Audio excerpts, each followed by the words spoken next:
Maybe that's going a bit metaphysical, but what I'm trying to think about is the source the founder of an organization? Because what about department sources? What about projects?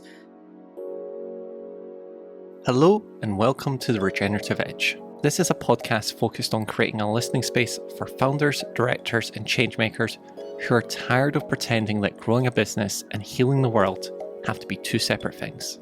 This is not your typical business podcast. In this episode, we continue building on the source principles, fractional sources, hidden patterns, and exploring how these dynamics show up in day-to-day realities of working together. Enjoy. Is it always 2-3 layers, or can you go deeper? Is it always relative? Is the global source of our new product initiative actually a specific source or a subsource of our company? So I'm thinking about nested systems here almost, and the concept of nestedness. Yeah, well, you're talking to a biophysicist, so fractal structures, here we are. So when I say global, it depends on what you're looking at. So for example, if this happens in a kind of friendship context or relationship context, yes, you can go back and investigate it, who proposed, and then following Peter Koenig and others working in the system, you could still apply this. And like from my own experience in friendships, in relationships, it is also true to a certain extent here that like the initial vision that was brought in by this source influences like how all of the rest evolves. And this is now maybe linking back to why we talk about leading change from the inside out at unity effect, is that depending on the inner state of the source, and now when we work with a team, it's like, is there a source of the team? Or maybe sometimes there is nobody really sourcing that department or collaboration or anything.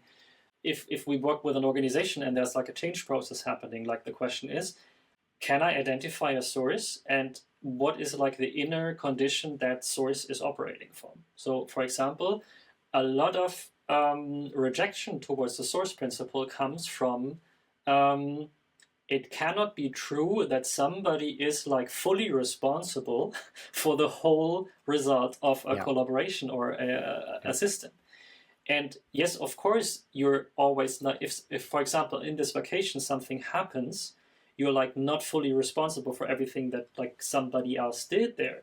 But you are responsible because you brought this into life, and you cannot say, I was not part of this. I could never anticipate that, for example, in a vacation, if we don't think about food, we might get into a serious argument. So like just, it's a little bit, it sounds like silly examples. Actually, but I'm thinking down the extreme path of how that could be applied, right? And I mean, looking into like political movements, and how many times has that maybe happened of like, oh, and then remove myself without that responsibility connection, without that, oh, or what do I need to do that I almost owe to that responsibility of bringing this to life? Yeah.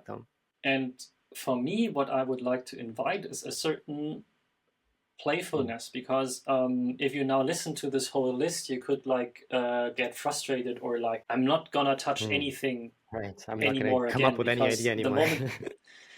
The moment that I take a risk, I'm the source and I'm responsible. So again, where does consent come in?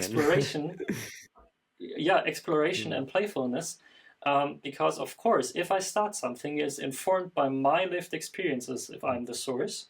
And then, for example, you mentioned consent, or like we want to like come over certain power dynamics in the regenerative movement. We want to like find ways of doing things differently. Then a good first step is acknowledging that I'm still part of these systems and they will still show up. Even as we try to build something new, old patterns still move for us. They don't simply fall away. So what should we do if they're influencing us as a source?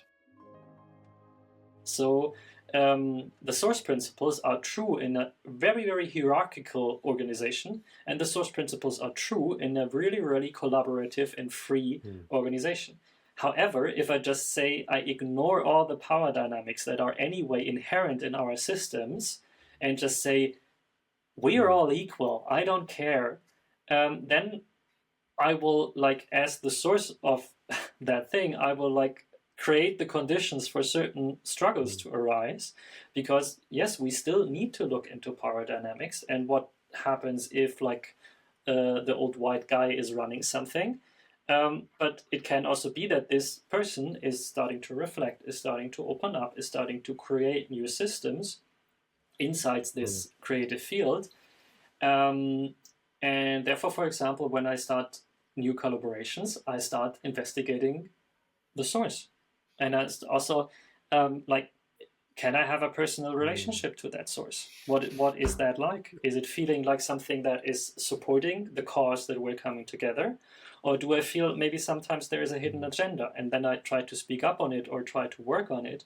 And I noticed that really that awareness for that inner condition then allows for a different quality of that creative field. And here, what I like to do is I really like to use any language that's available to people. So for example, some people might be even scared by the term field. So then I just say, hey, what you have learned will show up in your organization. So for example, if you have made the experience that like trusting others and really letting go of something will not work, then you can be the global source of something, but your specific sources will always be struggling because they are not giving like the full power, the full trust, the full potential to step into something. And you might be wondering like, oh, I'm always so tired towards the weekend. Like nobody's really taking something off of me. I'm like pedaling like crazy. And here the invitation is like, can we start noticing these patterns and then start affecting them by, and this is then what mainly by is what I'm hearing, right? It's like, how do we recognize the tensions in the power dynamics or the potential kind of lack of motivation, stagnation, if you'd like, in groups of teams and collaborations, and how can we start to investigate with that lens of actually, if we do start to look at the different roles from who's the source, who's the global, who's the specific, for what type, and are the right people even aware of that? Are people even aware? Are we talking about it? So maybe even collectively investigate as a group, right? Thank you for listening to The Regenerative Edge. This conversation reminds us that patterns don't simply fall away. They ask to be seen, understood, and worked with. In the next episode, we continue this journey, exploring how rejection can surface as we begin to engage with these patterns more consciously. To continue the discussion yourself, you can visit the website in our description. The Regenerative Edge is stewarded by Zebra Growth, an agency working to shift the marketing landscape for intention and practice towards a regenerative approach that nurtures resilience, cultivates connection, and redefines what success can mean. This podcast is also nourished by the talent and insight of our foundational partners, Unity Effect and Tandem, who you'll meet throughout Season 1. Walk to the edge with us. The bridge is wide enough for all.